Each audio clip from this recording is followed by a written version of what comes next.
여러분 안녕하십니까. 최근 쏟아져 나온 뉴스 중에서 제 눈길을 사로잡았던 기사가 하나 있습니다. 얼마 전에 돌아가셨죠? 이건희 전 삼성그룹 회장이 갖고 있는 개인 미술품, 이것에 대해서 감정이 진행되고 있다, 이런 뉴스가 있었습니다. 고 이건희 회장 측에서 한국화랑협회 미술품 감정위원회 등 3개 단체에다가 이건희 회장이 갖고 있었던 미술품의 가치가 얼마나 되는지 이걸 좀 감정을 해달라, 이렇게 요청이 와서 그 감정을 현재 진행 중에 있다, 뭐 이런 뉴스였습니다. 전체적으로 한 12,000점 정도 이렇게 된다고 알려져 있습니다. 이 12,000점에는 뭐 예전 그 선사시대 유물부터 해서 현대의 어떤 유물까지, 이 작품들까지 이렇게 다 포함되어 있을 것으로 그렇게 좀 예상이 됩니다. 그래서 과연 이게 어느 정도나 가치가 나갈 것인가, 또 이것이 그 평가가 된 이후에 어떻게 이것을 활용을 할 것인가, 이런 부분이 좀 관심을 끌고 있습니다. 이 12,000점의 전체 가치가 수조 원대에 달할 것이다, 이런 지금 추측이 나오고 있고, 그와 관련해서는 이것을 뭐 어떤 미술관에 그냥 기증하는, 뭐 리움에 기증하든 이렇게 하는 방법이 있을 거고, 일부를 또 뭐 홍콩의 소더비나 크리스티 이런 데다가 팔아서 그 비용을 가지고 이제 상속세를 내는 이런 방법도 있을 것이고, 또 한편에서는 아예 미술품 자체로 그냥 이 상속세를 내는 이른바 대납 형태의 이런 방법도 좀 있지 않느냐, 뭐 이런 얘기도 지금 나오는 것 같습니다. 어쨌든 여러 가지로 이건희 회장이 갖고 있었던 이 미술품의 규모와 가치, 어떤 작품들인지 여기에 대해서는 참 이 궁금증이 좀 높아가고 있는 이런 상황이 아닌가 싶습니다. 과거에 제가 기자 생활을 할 때 2000년 초반 그리고 2004년 정도에 한 번은 이제 동아일보사에서 내는 주간 동아에 글을 썼었고, 그 이후에는 이제 시사저널에 글을 썼었습니다. 이건희 회장이 갖고 있는 이 미술품 관련한 그런 쪽에 저도 좀 관심이 있어서 책도 읽고 좀 글을 몇 번 제가 보도를 한 적이 있었습니다. 그래서 아마 좀 이런 뉴스가 더 귀에 딱 눈에 딱 꽂히지 않았나 하는 생각이 듭니다. 이건희 회장은 국보왕이었다, 제가 그때 그렇게 표현을 했습니다. 국보왕이었다.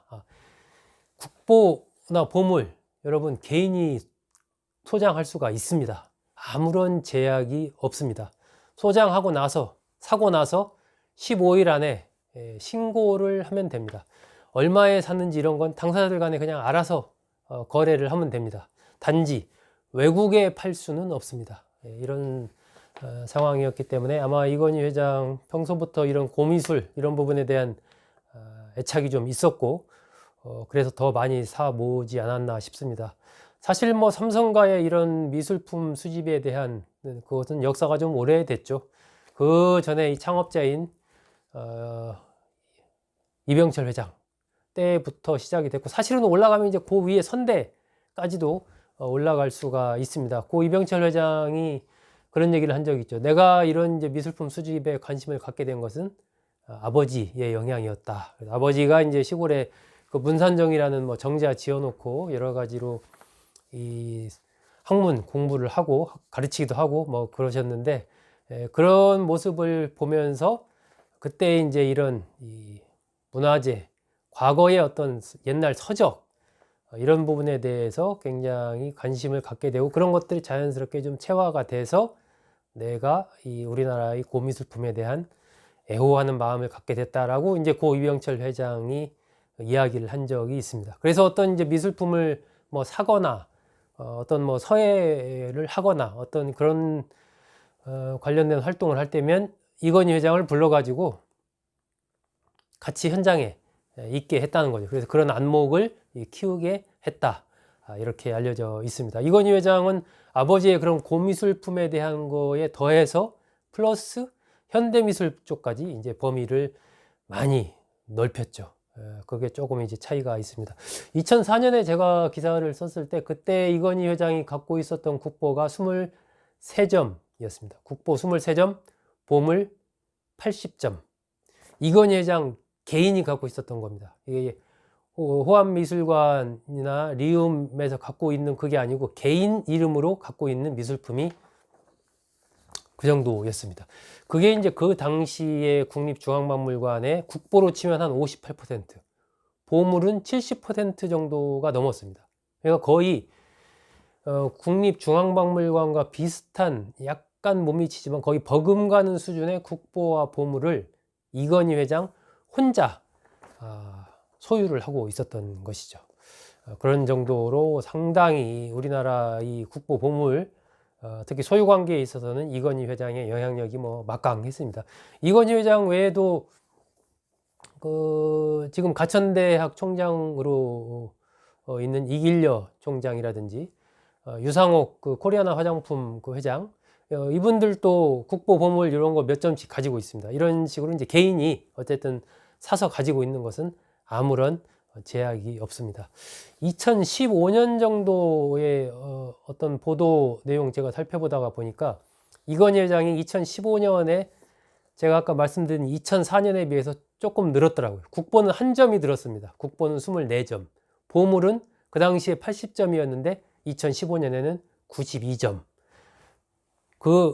이제 한 10여 년 사이에 또 국보와 보물은 한 10점 정도가 더 사 모았든지 아니면 갖고 있었던 문화재가 보물로 이렇게 지정이 됐을 수 있겠죠. 이런 식으로 어쨌든 이건희 회장이 국보와 보물 굉장히 많이 가지고 있었습니다. 그렇기 때문에 이런 부분들이 이제 이번에 어느 정도나 평가가 나올지 저도 참 궁금하고요. 이 어떤 종류가 갖고 있는 이 수집의 종류가 뭐 선사시대 유물에서부터 고구려 불상, 또 백제 불상, 또 뭐 분청 사기, 이렇게 막 다양합니다. 굉장히 다양하게 걸쳐 있고, 뭐 백남준 선생의 작품이라든지 또 김한기 선생의 작품이라든지 이런 식으로 이제 현대 미술도 많이 있고, 또 외국의 작가들의 작품 뭐 이런 것들도 굉장히 많죠. 영국 화가죠. 이제 그 베이컨의 작품이라든지 또 스위스 조각가 누구죠? 그 이름이 잘 생각이 안 나네요. 그런 분의 작품이라든지 굉장히 그 외국의 유명한 분들의 그런 예술품도 이건희 회장이 많이 가지고 있었습니다. 그렇기 때문에 과연 이게 어느 정도나 나올까? 저도 참 궁금합니다. 국보왕 이건희 회장이 갖고 있었던 미술품, 현대 작품 전체 규모가 과연 여러분 얼마나 될까요?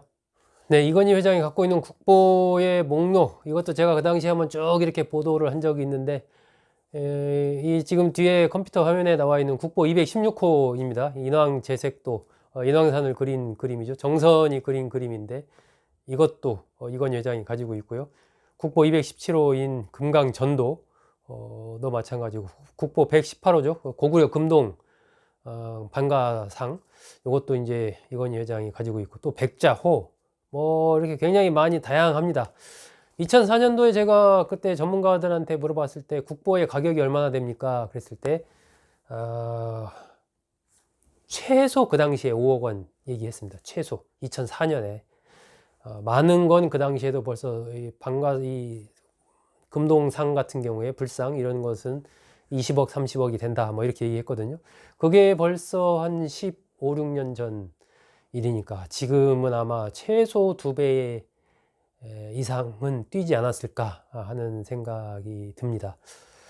우리나라의 이 국보 보물도 그렇고 특히 이제 또 외국의 그 유명 작가들의 작품 이런 것은 뭐 홍콩 경매 이런 데서 어떤 건 1,000억 원이 넘게 이렇게 팔린 그런 경우도 있기 때문에 사실은 이 미술품의 가치라는 것을 얼마다라고 딱 규정하기가 굉장히 어렵습니다. 결국 그걸 사고자 하는 사람들에 의해서 가치가 뭐 더 올라갈 수도 있는 것이죠. 그렇기 때문에 사실은 계량할 수가 없는 그런 가치를 갖고 있는 것이 이건희 회장이 갖고 있는 국보와 보물이기 때문에 나중에 이것이 이제 다 감정이 끝났을 때도